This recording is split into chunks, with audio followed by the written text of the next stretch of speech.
सजे हर तमन्ना, वाह वाह बोलो, जो वाह वाह नहीं बोलेगा उनको बुरे बुरे सपने आएंगे। कि मुरादे हो पूरी सजे हर तमन्ना, मोहब्बत के दुनिया के आप सरताज बताओ, हो सितारों से ऊंचा रुतबा।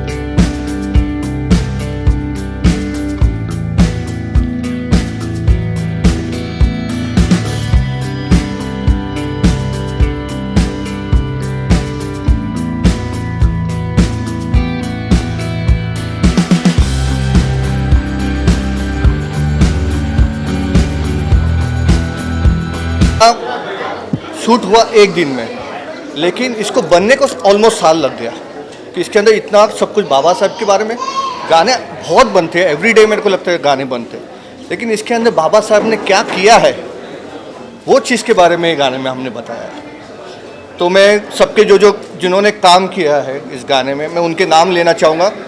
सबके वैसे सबके आभार, लेकिन lyrics by Ram Pandagale ji, director and choreography by Vicky उर्फ फिरोज भाई, DOP Rohit and Gipti, music company Bandex, heroine Harsha Chauhan और ज्योति हाँ जैन, मतलब दूसरा सही ज्योति जैन, एक्टिंग लियाकत भाई, हाँ लियाकत भाई एक्टर, पीआरओ शब्बीर भाई, singer Shahid Mallya,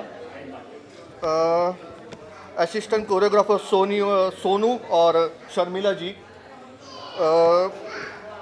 production Akash and all the team of Bolo Jai Bhim, thank you. Music by Rajendra, makeup by Raju भाई, थैंक यू। करना पाएगा। हाँ, ये पिताजी का कॉन्सेप्ट था और एक्टिंग जयेश की थी और दोनों की भाई हमारे। तो बहुत वो दिन इतनी गर्मी थी, हमने भरी फिल्म सिटी में शूट किया, वो दिन इतनी ज़बरदस्त गर्मी थी, फिर भी सब ड्रेन हो गए थे, लेकिन अंदर से इतनी पावर थी हमारे अंदर कि तो इतना पूरा गाना हमने एक दिन में शूट करने के बाद भी फिर भी जो ढोल था बजाने लगे और हम लोग फिर नाचे हुई ताकत से। तो इतना वो गाने में पावर है, इतना दम है। जय भीम बोला तो फिर बात ही अलग है, बाबा साहब का नाम लेके तो हम झंडा लेके आगे चल रहे जी।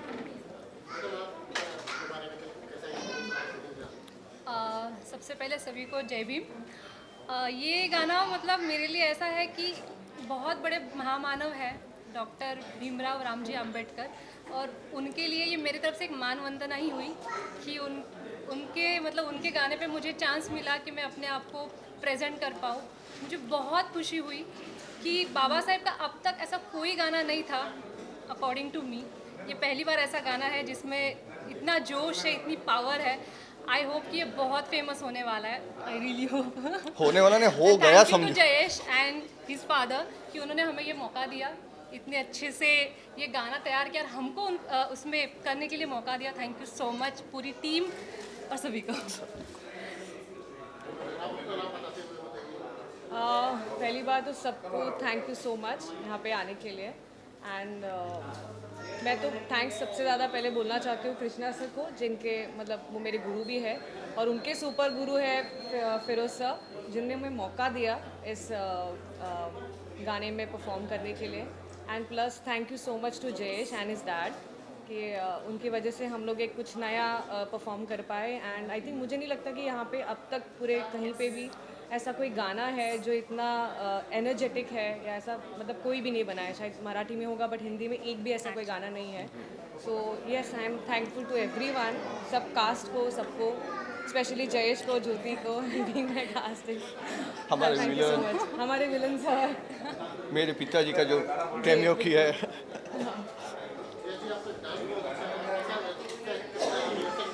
डांस का श्रेय हम फिरोज भाई और मेरे कृष्णा सर है। हम प्रैक्टिस, हम दोस्त से अच्छे हमारे गुरु है Krishna sir and Vicky sir, उन्होंने हमें तैयार किया है यहाँ तक आने के लिए। हाँ, और जिन्होंने एक्टिंग सिखाया उनके वजह से वो लुक भी मेरा वैसा आया है और एक्शन भी मेरा चालू है, तो एक्शन की वजह से बॉडी भी खड़ा रहने का स्टाइल वाइल उसके वजह से, तो ओवरऑल सब जो पैकेज है वो आपको दिख के आ रहा है। जी बहुत जल्दी मेरे दोस्त हमारे अजीज़ भाई राजू रुइया जी, जिन्होंने माय फ्रेंड गणेशा 1, 2, 3, अभी उनका एक कौन सा शंकर पिक्चर आया है, फिर हाँ लव यू शंकर करके अभी रिसेंटली उनका पिक्चर आया है, तो अभी थोड़ा उनको हमने ब्रेक दिया है 15 दिन का, उसके बाद हम हमारे पिक्चर पे लग जाएंगे। थैंक यू सबको, और सबको दिल से जय भीम, बोला जय भीम। प्लीज़ लाइक शेयर करिए, और बाबा साहब का गाना है पूरे जग में, पूरे वर्ल्ड में होना चाहिए। धन्यवाद।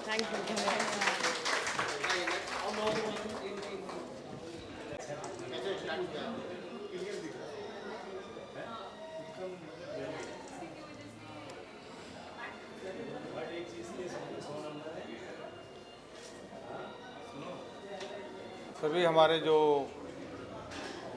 दोस्त आए, प्रेक्षक आए, उन सभी को गाना बहुत अच्छा लगा। गाने की धुन, गाने की म्यूज़िक, इन सब चीज़ों में फिरोज़ भाई ने बहुत मेहनत लिया है, फिरोज़ भाई ने बहुत काम किया है, और मैं उनको बहुत बहुत बधाई देता हूँ। क्योंकि बाबा साहब के ऊपर मराठी में बहुत सारे गाने बने हैं, ऐसे गाने बने हैं तो चिरकाल चलेंगे। जैसे आनंद शिंदे के पिताजी है प्रहलाद शिंदे, उन्होंने गाने बनाए भी बाबा साहब के ऊपर और गाए भी। और गोविंद मशिलकर जी है, उन्होंने भी बाबा साहब के ऊपर बहुत सारे गाने गाए।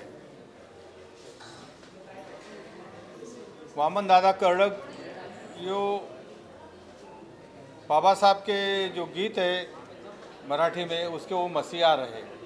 उन्होंने बहुत सारे गीतें ऐसी बनाई जो महाराष्ट्र की जनता कभी उन गानों को भूल नहीं सकती। और जहाँ तक हिंदी का सवाल आता है, ऐसा कोई भी गीत नहीं था जो उसको हम बार बार रिमेंबर कर सके, याद कर सके, और गाना वो अपने मुंह में आके हम गुनगुना सके। ऐसा कोई हिंदी में भीमराव जी के ऊपर गीत नहीं था। इसलिए जयेश की भी बहुत इच्छा थी कि बाबा साहब के ऊपर गाना बनाना है। अगर इसके बाद गाना नहीं बनाना है तो बाबा साहब के ऊपर गाना बना के ही हम रुकेंगे। तो फिरोज़ भाई ने बहुत सारे लोगों से गाना बनाने की कोशिश की, मेहनत की, मगर वो मुझे जम नहीं रहे थे कि उस गाने में जो लोग याद करें, जो बाबा साहब ने जिस तरीके से तमाम हिंदुस्तान के जो दलित वर्ग है उसके लिए जो उत्थान का काम किया, वो उत्थान का काम का जो उनका जो काम था वो गाने में नहीं आया था। और जो फिरोज भाई ने जो गाने लाए थे वो भी मुझे पसंद नहीं थे। इसलिए एक दिन रात को ये लोग सब सोए थे, मैं 12-1 बजे उठा, कागज़ पेंसिल लिया और 4-5 पॉइंट निकाले कि जो मैं चाहता था कि ये सारे 4-5 पॉइंट के ऊपर गाना बने। तो जो अधिकार का सवाल आता है वो गोलमेज परिषद जो लंदन में हुई, उस परिषद से ही बाबा साहब का नाम भी पूरे दुनिया को, हिंदुस्तान को पता चला कि बाबा साहब उत्थान का काम कर रहे। और वहाँ से उन्होंने जो ब्रिटिश साम्राज्य था, हिंदुस्तान को आज़ादी देने के पहले ब्रिटिशों ने कुछ शर्तें हिंदुस्तान के सामने रखी थी। तब हिंदुस्तान के नेता महात्मा गांधी थे। गांधी जी को बताया कि ये पाकिस्तान आपको बनाना पड़ेगा कि मुस्लिम नहीं रहना चाहते। तो ब्रिटिशों ने हिंदुस्तान में दरार डाली, एक पाकिस्तान बना, एक हिंदुस्तान बना। फिर उन्होंने जो हमारे सिख बंधु हैं उनके लिए भी अधिकार दिए। मगर जो यहाँ का पिछड़ा वर्ग था उसके लिए बाबा साहब ने लड़ाई की। और जो साइमन कमीशन इंडिया में आया था, उनके ऊपर बहिष्कार डाला था इंडिया की उस वक्त की कांग्रेस ने। मगर बाबा साहब ने वो कमीशन को मिले और यहाँ की परिस्थिति बताई, हिंदुस्तान में कैसे अछूत को दूर रखा जाता है, पानी तक पी नहीं सकते वो कुएं का। ये सारी बातें साइमन कमीशन के सामने बाबा साहब ने रखी और हमको भी अधिकार मिला बाबा साहब अम्बेडकर की वजह से कि स्वतंत्र भारत का जो दलित समाज है उसके लिए, हाँ, उसके लिए हिंदुस्तान इंग्लैंड की पार्लियामेंट में बिल पास कर दिया कि ये इनके साथ अछूत वर्ग के लिए भी स्वतंत्र मतदार संघ का उन्होंने मान्यता दी। तो मैं ये चाहता था, ये तो आया, मगर उसके बाद महात्मा गांधी 42 दिन पुणे के एरोड़ा जेल में अनशन पे बैठे कि ये ऐसा नहीं होना चाहिए। बाबा साहब को हर तरह से दबाने की कोशिश की, यहाँ तक कि अब 42 दिन के बाद वो बुढ़ा मर जाएगा ऐसे लोग बोलने लगे और बहुत अत्याचार होगा इंडिया में। कस्तूरबा गांधी जो महात्मा गांधी की पत्नी, पंडित नेहरू, सरदार वल्लभ भाई पटेल बाबा साहब के पर पकड़ के बोले कि भाई अभी इसकी जान बचाओ। तब जाके पुणे करार हुआ और पुणे करार में स्वतंत्र मतदार संघ के बजाय आरक्षित मतदार संघ की मान्यता दी। तो ये सारा, ये भी मैं लाना चाहता था गाने में कि पुणे करार जो हुआ वो पुणे करार भी गाने में आना चाहिए और लोगों को पता चलना चाहिए कि गांधी जी की जान अगर किसी ने बचाई तो बाबा साहब अम्बेडकर ने बचाई। वो भी मैं लाना चाहता था, मगर फिरोज भाई बोले नहीं नहीं ऐसा नहीं होगा, इतना बहुत छोटा हो जाएगा। जयेश भाई भी उनके फेवर कर रहे थे तो मेरे वोट कम हो गए, तो वो पॉइंट नहीं आया। मगर मैं चाहता था कि आज जो महिला प्रधानमंत्री बनी, आज महिला राष्ट्रपति है, महिला कलेक्टर है, महिला प्यून है, महिला बस चला रही है, महिला रिक्शा चला रही है, महिला हिंदुस्तान की आज जो नौकरी वर्ग बनी है, या उनके हाथ में जो सत्ता है, घर की तो सत्ता भी नहीं थी, तभी नहीं थी घर की सत्ता भी, वो सिर्फ भोग वस्तु करके महिलाओं के तरफ देखा जाता था।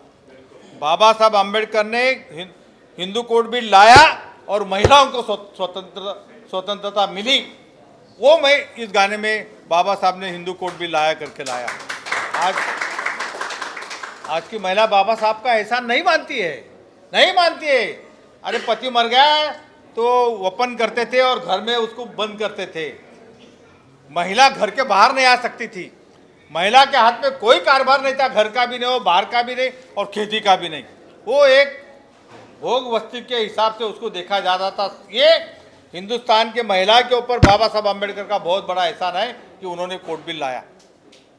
वो मैं पूरा तो नहीं ला सका, मगर जितना मैं ला सकता हूँ उतनी लाने की मैंने कोशिश की और मुझे प्राउड है, इस बात का मुझे फक्र है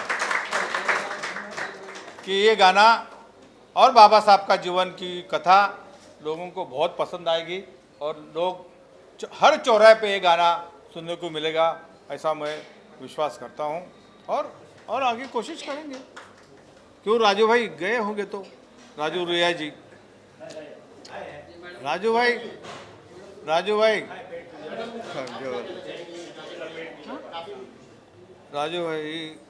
शायद अंदर है, मगर जो गुलाब के बाद मैं चाहता हूँ जो संभाजी महाराज का बलिदान है, शिवाजी के सुपुत्र धर्मवीर संभाजी महाराज, जिनको 42 दिन पूरे शरीर के टुकड़े, शरीर को छील के आंखें निकाल के उनकी जो क्रूर हत्या की, वो संभाजी महाराज को मैं पिक्चर के जरिए लोगों के सामने लाना चाहता हूँ। इसके गुलाब, फिरोज भाई, गुलाब के बाद हमारा संभाजी महाराज पिक्चर है। और टुकड़े वडूल गांव में टुकड़े फेंक दिए, संभाजी महाराज के टुकड़े फेंक दिए, कोई सामने नहीं आया। वहाँ का गोविंद राव, वहाँ का गोविंद नाम का एक हरिजन बोला ये मेरे राजा के टुकड़े हैं। और ऐसा ऐलान था औरंगजेब का कि कोई भी अगर इसको अग्नि देने की कोशिश करेगा तो उसकी पूरी खानदान को हम मिटा देंगे। वो बोला मिट जाने दो मेरे राजा के लिए मेरी खानदान।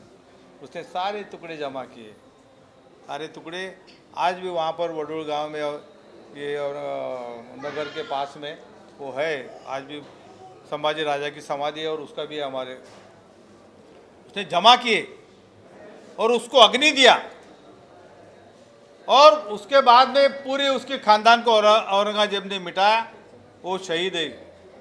मगर हमारे राजा के लिए जैसा हमारा राजा बाबा साहब है वैसा हमारा शिवाजी और संभाजी भी है। मैं चाहता हूँ कि संभाजी के ऊपर एक हिस्ट्री बने जो तानाजी की बनी, उससे अच्छी हमारी हिस्ट्री बना के हम प्रदर्शित करेंगे।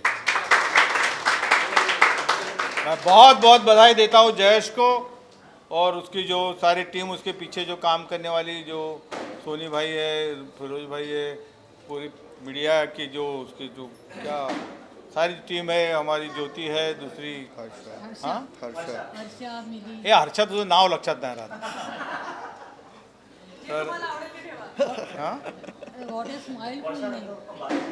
तर त्यांचं पण खूप इतक्या उन्हामध्ये इतने कड़क धूप में उन्होंने मेहनत की। मुझे बहुत फक्र होता था कि कितनी मेहनत कर रहे हैं। जयेश भाई तो ऐसा आते थे, करते थे, डांस करते थे, मगर ये तो जैसे बजने लगा कि वो ज्योति तो बस उसको तो ऐसा आंग में उसके आता था। तो उसने बहुत अच्छा प्रदर्शन किया। सब ने, वो दूसरी बच्चियाँ, साड़ी वाली, पैठनी वाली लड़कियाँ, उन सब लोगों ने बहुत अच्छा प्रदर्शन किया। मैं सभी लोग बहुत बहुत बधाई के पात्र है। मैं तहे दिल से उनका अभिनंदन करता हूँ और उनको बहुत बहुत बधाई देता हूँ। जय हिंद, जय महाराष्ट्र, बोलो जय भीम। करके महिलाओं के ऊपर बहुत बड़ा वरदान किया है, बहुत बड़ा आशीर्वाद दिया है। तो प्रोटोकॉल मोड़ने का आशीर्वाद ही मुझे बाबा साहब ने ही दिया है। मैं जब इलेक्शन में खड़ी हुई और मुंबई महाराष्ट्र में सबसे ज़्यादा वोट से मैं जीत के आई। नगर सेवक के इलेक्शन में सबसे ज़्यादा वोट से मैं जीत के आई। ये अधिकार, ये सब कारण, इसका कारण ही बाबा साहब है। बाबा साहब की वजह से मैं आज नगर सेवकों के इतना बड़ी तादाद में लोगों के सामने हिम्मत से लड़ रही हूँ। Doctor Baba Saheb Ambedkar is the crusader of social justice. He is a fighter, he is very big fighter and he is a clean out touchability. Doctor Baba Sahab का कहना था ये अस्पृश्यता है, ये मैं जड़ से उखाड़ दूंगा, लेकिन भगवान की दया से, भगवान की दुर्दैव से, हमारे दुर्दैव से बाबा साहब ज़्यादा जिए नहीं। मैं आपको एक किस्सा सुनाती हूँ। मेरे गांव में, नासिक ज़िले में विंचूर गांव है, वहाँ एक जमींदार था। जमींदार ने बाबा साहब को विरोध किया तो मेरे दादाजी ने पूरा घर परिवार, खेती बाड़ी सब छोड़ के यहाँ मुंबई में दादर में आके बसे, जहाँ बाबा साहब का आज राजगृह है। तो ऐसे लोग, ऐसे खानदान से मैं ताल्लुक़ रखती हूँ, इसलिए मैंने वो दो पंक्ति गाई थी कि ये खून से भी, मेरे खून से भी बाबा साहब का नाम आता है और मेरे आंसुओं से भी बाबा साहब का नाम आता है। और ये गाना जो जयेश ने किया है, उसके पिताजी ने लिखा है, ये गाना सबको मालूम हो, सब पूरे दुनिया में जाए। मुझे एक ने मैसेज किया, एक मेरे भाई ने मुझे मैसेज किया है कि 14 जून इज़ द हिस्टोरिकल सॉन्ग। आज 14 जून में डॉक्टर बाबा साहेब अम्बेडकर के गाने की हिस्ट्री हुई है, ना कोई तोड़ेगा ना कोई तोड़ पाएगा। इतना बड़ा काम उन्होंने किया है, इसलिए मैं तहे दिल से उनका आभार मानती हूँ। जय हिंद, जय भीम।